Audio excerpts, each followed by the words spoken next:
Hello guys, welcome back to another video. In this video, we are going to discuss our assignment number 6, that is data analytics part 3rd. In the last video, I have covered logistic regression, that is assignment number 5, and prior to that, I have explained you linear regression, and I will strongly recommend you to first watch those two videos, and then after you can come over here.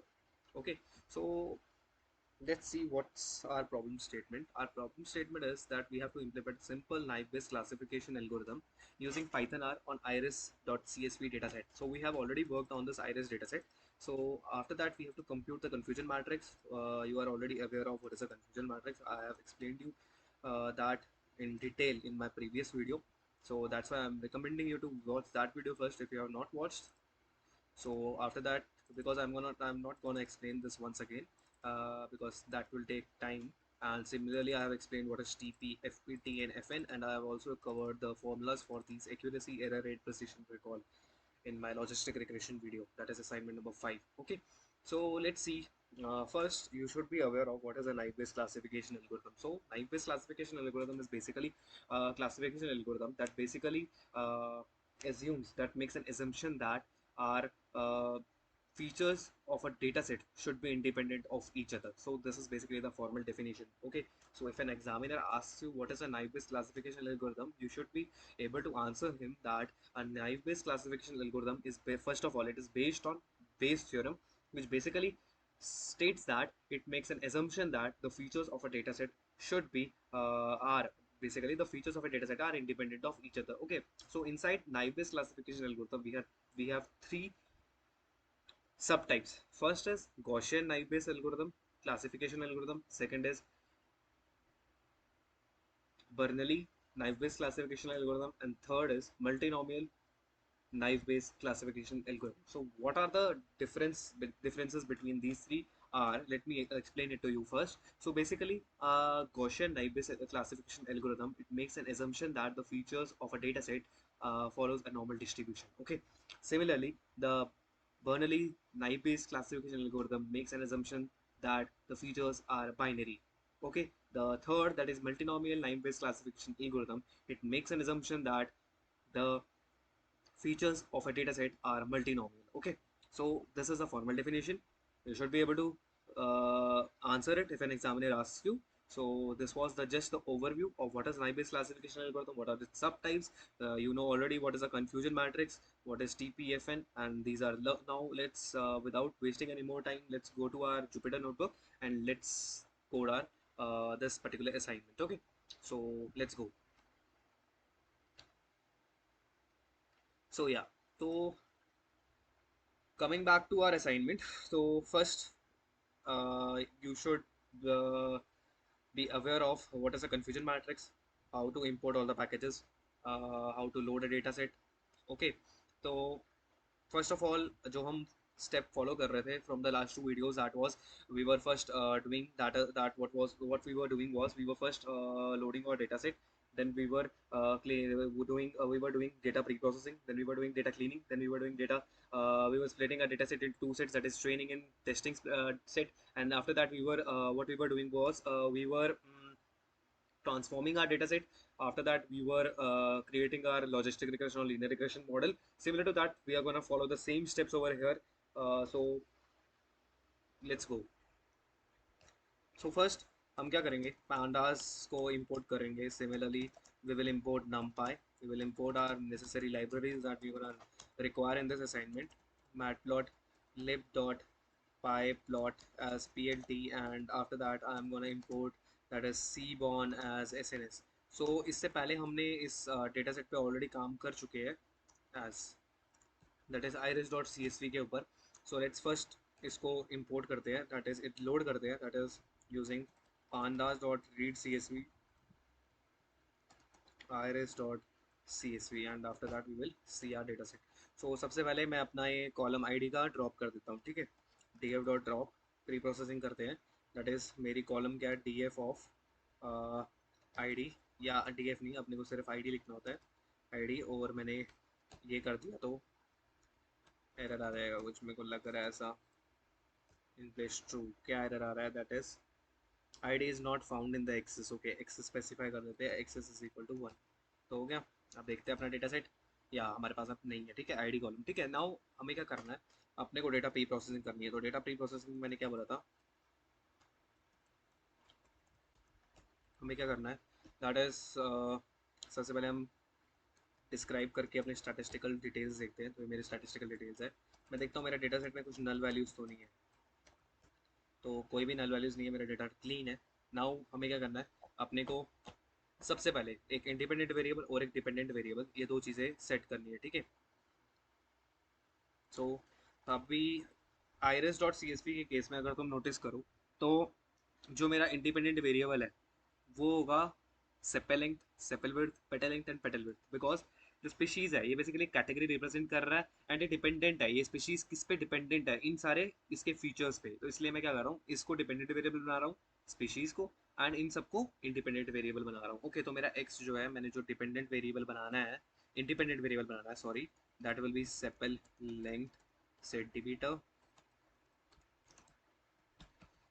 Just ऐसे ही देखकर तुम्हें guess करना होगा कि तुम्हारे कौन सा data set में कौन सा तुम्हें इंडिपेंडेंट वेरिएबल बनाना है और कौन सा तुम्हें डिपेंडेंट वेरिएबल बनाना है। ओके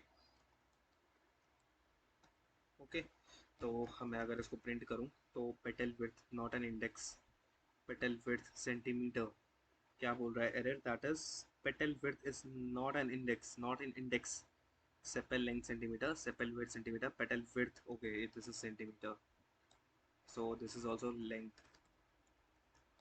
ठीक है, तो हमारे पास आ गया हमारा independent variable. Okay, now we have to select our dependent variable. ये डिपेंडेंट वेरिएबल के लिए मैं क्या कर रहा हूँ, मैं स्पीशीज ले रहा हूँ, ठीक है। एंड मैं अगर प्रिंट करूँ तो ये मेरी स्पीशीज है। तो एक काम करते हैं, हमें पता है कि हमारा जो ये स्पीशीज है ये कैटेगरी है, तो इसको हम न्यूमेरिक में कन्वर्ट कर देते हैं, ठीक है, using our label encoder. So sklearn dot preprocessing module, I am importing label encoder, ठीक है। Now we have to create an instance of that particular label encoder class. So label encoder मैंने बनाई instance. Now मैंने अब D F of species में मैंने क्या किया, label encoder dot fit transform, किसको करना है मेरे को, स्पीशीज़ को, ठीक है। तो अब मैं अगर अपना डेटा सेट देखूँ, डेटा फ्रेम देखूँ सॉरी, तो हमारे पास ये स्पीशीज़ आ गया, ठीक है, ये मेरा स्पीशीज़ न्यूमेरिक वैल्यू में आ गया। तो अब हम क्या करते हैं, अपने आउटलायर्स है ना उनको डिटेक्ट करते हैं, ठीक है।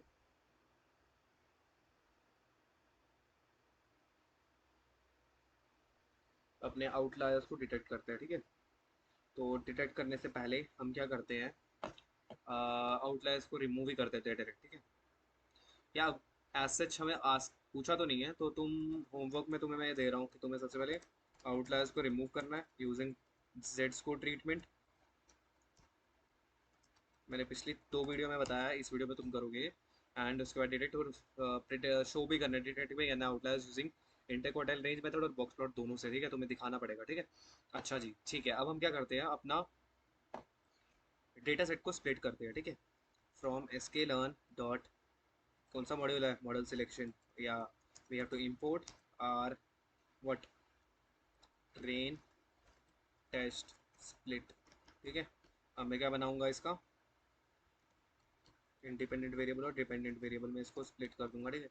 X train, x test, y train and y test, ठीक है। And after that what we will do, train test split x y and test sizes 0.25, ठीक है। अब मैं क्या करता हूँ, अब मुझे क्या करना है यहाँ पे डेटा ट्रांसफॉर्मेशन, किसका, अपने इंडिपेंडेंट वेरिएबल्स का, ऑफ इंडिपेंडेंट वेरिएबल्स, ओके। ये सब स्टेप्स तुमने पिछली दो वीडियो में देख चुके हो, जस्ट मैं एक बार रिवाइज करा रहा हूँ, ठीक है। तो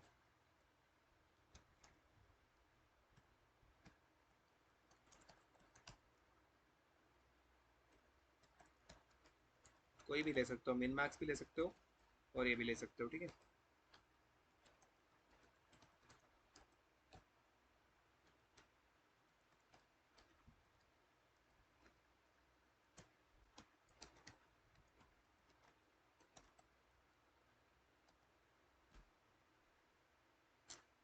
सॉरी यहाँ पे ट्रेन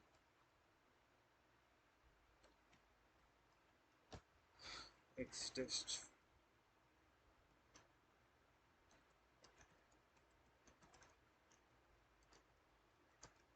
ठीक है, तो ये मेरा इंडिपेंडेंट वेरिएबल मैंने ट्रांसफॉर्म कर दिया। मुझे क्या करना है, from sklearn I have to import no. अब यहाँ पे क्या होता है, यहाँ पे तुम sklearn से लीनियर मॉडल इंपोर्ट नहीं करोगे, बिकॉज हमें नाइव बेस के अंदर से हमें गॉसियन और या बर्नली या मल्टीनोमियल को इंपोर्ट करना। तो हम क्या करेंगे, नाइव बेस से ही उठाएंगे। ठीक है, naive Bayes we have to import. अब मैं चलो पहले गॉसियन उठाता हूँ। ठीक है, गॉसियन अंडरस्कोर एनबीएफ सिंटैक्स है। ठीक है, तो हमारा एरर दिया that is sklearn cannot import name Gaussian NB.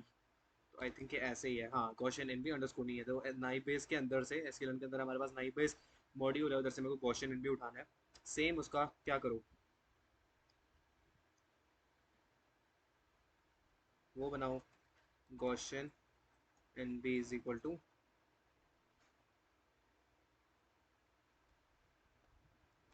Gaussian NB. ठीक है, ये हो गया। अब मुझे क्या करना है, मॉडल को फिट कराना है। ठीक है, G N B dot fit Y train और एक्स ट्रेन। तो मेरे पास गॉसियन एन बी आ गया है। ठीक है, ना वो मुझे प्रेडिक्ट करना है। ठीक है, तो मैं प्रेडिक्ट के लिए क्या करूँगा, model G N B dot predict. G N B का तो मॉडल भी लिख सकते हो। ठीक है, Y basically based on X test. ठीक है, तो मैंने प्रेडिक्ट कर दिया। अगर मैं अब स्कैटर प्लॉट करूँ किसका, तो वाई प्रेडिक्ट और वाई टेस्ट पहले आएगा, एक्चुअल डेटा पहले आएगा, और वाई प्रेडिक्ट। तो देखो मेरे पास ऐसा कुछ दिख रहा है। ठीक है, अब मुझे क्या करना है, तो ये था मेरा मैंने गॉसियन एन बी लगा दिया। सिमिलरली अगर तुम्हें बर्नली लगाना है तो यहाँ पे तुम्हें बर्नली एन बी लिखना है। ठीक है, और यहाँ पे बर्नली एन बी लिखना है।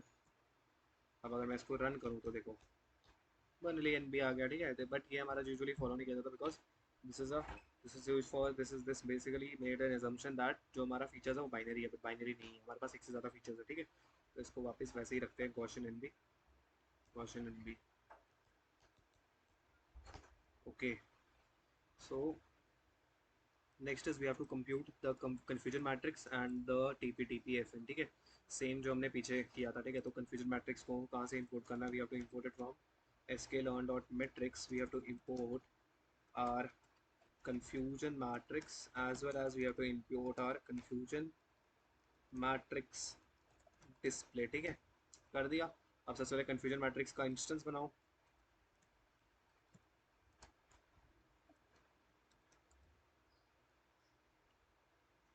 और इसमें क्या पास करना है, that is y test and y predicted. ठीक है, तो ये पास करते हो आप। हमें क्या चाहिए, अपने को tn चाहिए, tn tp fn and fp किसके बराबर होगा, cm ऑफ cm ऑफ। एक बार फिर बता देता हूँ मैं। अगर यहाँ पे जाओगे तो हम क्या करते थे, एक मैंने एक बॉक्स लिया, उसके अंदर क्या होता था, ये एक होता था, ये दूसरा होता था, ये तीसरा होता था, और ये चौथा होता था। ठीक है, जिसमें हमारा जो यस, ये हमारा एक्चुअल रिप्रेजेंट कराता था, ये प्रिडिक्टेड होता था, ये नो होता था, ये यस होता था, ये नो होता था, ये हमारा यस होता था। No no is negative and no is true, so Tn. No yes is negative and no yes is false. Yes no is negative, sorry, this is positive, and this is false, FP, and this is TP, because yes yes is positive, yes is positive and yes yes is true। ठीक है, तो ये Tn जो है वो है, Tn है CM of 00, Fn है CM of 10 और 01 और 11। ठीक है, TN-FN का याद रखते हैं, दैट इज TN-FN का 00 और 10, TN और FN का 00 और 10। एक बार लिख लेते हैं। ठीक है, 0 0 और 0 1, 0 1 नहीं 1 0 सॉरी। और टीपी का क्या था, 1 1, और ये था 0 1। ठीक है, अब प्रिंट करा देते हैं। ठीक है, T N is T N. Similarly अपने को ये चाहिए, ये चाहिए, ये चाहिए। ठीक है, तो हम देखें तो this is F N, this is F P and this is T P. ठीक है, this is F N, this is F P and this is T P. ठीक है, मैं रन करूँ तो मेरे पास ये हमारे पास डेटा सेट आ रहा है। ठीक है, अब हम इसको डिस्प्ले कराते हैं। कन्फ्यूजन डिस्प करके मैंने बनाया, that is confusion matrix display. Confusion matrix pass की, now confusion disp dot dot, तो मेरे पास ये कन्फ्यूजन मैट्रिक्स ड्रॉ हो गई। ठीक है, तो ये था हमारा। अब हमें करना है दैट इज एक्यूरेसी। एक्यूरेसी के लिए दो मेथड है, बट मैं फॉर्मूला का यूज़ करूंगा बिकॉज फॉर्मूले से that is better thing to remember that formula, because examiner तुमसे फॉर्मूला ही पूछेगा। ठीक है, expects you to give the answer in formula, because examiner तुम्हें एक्सपेक्ट करेगा कि तुम अपना आंसर फॉर्मूला में दो। ठीक है, T N divided by T P plus T N plus F P plus F N. ठीक है, और मेरे को प्रिंट कराना है अपना एक्यूरेसी। ठीक है, तो मेरे पास 1 एक्यूरेसी आ रही है, मतलब बेस्ट एक्यूरेसी है, मेरा मॉडल बेस्ट है। ठीक है, सिमिलरली अगर मैं अपना एरर रेट निकालूँ तो वो 0 आ जाएगा। Error rate is equal to 1 minus accuracy and print, अगर मैं सीधे एरर रेट ही लिख दूँ ना तो वो प्रिंट कर देगा। ठीक है, तो 0 एक्यूरेसी एरर रेट आ रहा है। ठीक है, एक्यूरेसी बेस्ट है अभी तक की। ठीक है, उसके बाद अब मुझे निकालना है दैट इज प्रिसीशन।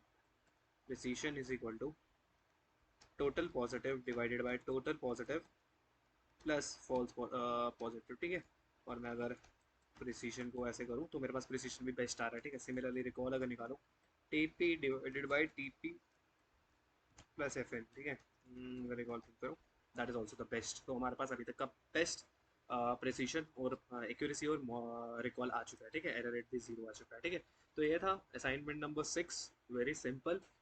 मैंने सेम चीज़ तुम्हें पहले की थी कि अगर तुम्हें लीनियर रिग्रेशन की असाइनमेंट तुम अच्छे से करते हो तो लॉजिस्टिक रिग्रेशन और ये नाइव बेस्ड क्लासिफिकेशन एल्गोरिथम तुम्हारे लिए कुछ भी नहीं है। Just you have to remember these steps जो मैंने तुम्हें सबसे पहली वीडियो में बताए। That is first you have to load your data set, then you have to do data pre-processing, then you have to do data cleaning, then you have to split your data, then you have to perform transformations, then you have to create your model, then you have to train your model, then you have to predict your model. After that you have to create a confusion matrix in case of logistic regression as well as naive based classification algorithm. And whereas in case of linear regression you just have to predict, you just have to plot the graph, and you have to best fit you have to plot the best fit line that should pass through majority of the data points. And this is it. So we are done with our sixth assignment, so let's meet in our next video. Okay, last request, please like, share and subscribe, because subscribers are very important for me for now, because that will encourage me to create more such videos like this. Okay, so thank you so much.